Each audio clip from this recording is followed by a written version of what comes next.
এই প্রেস মিটের মূল উদ্দেশ্য হলো, এটা আমার নিজস্ব বক্তব্য। আমরা বিরোধী দলে আছি, and I being the leader of opposition,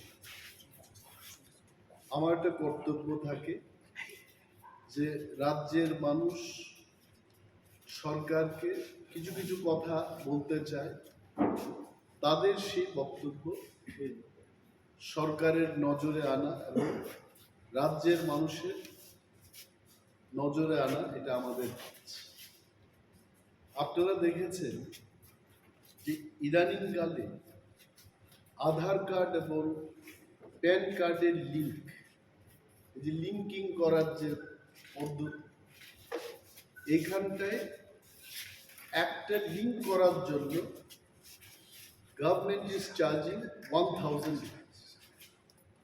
একটা বাড়িতে যদি 5 জনের সেই লিঙ্কিংটা হয় তাহলে 5000 টাকা করে দিতে হবে।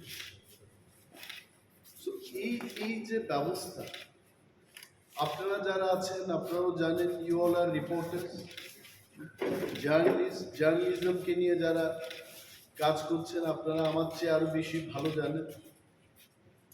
সুপ্রিম কোর্টের একটা রায় আছে যে জীবনের সর্বক্ষেত্রেই in our day to day life সবখানে কিন্তু আধার কার্ডের কোনো প্রয়োজন নেই।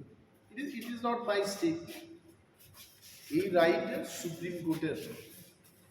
নাও মাই কোয়েশ্চেন ইজ, যদি সব ক্ষেত্রে Aadhaar card is not required, why it is linking?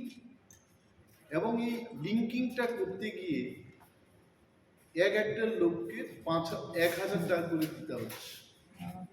এবং মাই ডিমান্ড, আমার স্পেসিফিক ডিমান্ড থাকে, যদি লিঙ্কিংও করতে হয়, why it is 1000? It should be 50 rupees, it should be 10 rupees. মানুষের থেকে এইভাবে কেন টাকা নেয়?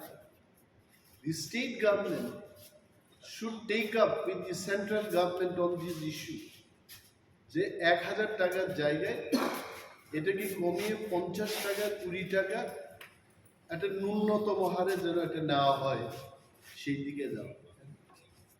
যেটা আমি ফাইনালি বলবো, এই লিঙ্কিং এর কোনো দরকারই নেই as per the verdict of supreme court. অযথা মানুষকে হয়রানি করা হচ্ছে। Why the state government is not taking care of the citizen in Tripura? এটি কি সরকারের দায়িত্ব না?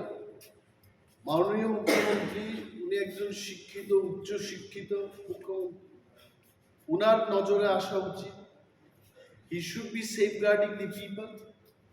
তো আমি আমার ভেরি স্পেসিফিক ডিমান্ডটা আমি রাখলাম যে হয় এটা বন্ধ হোক, হয় এটাকে ন্যূনতম হারে করা হোক।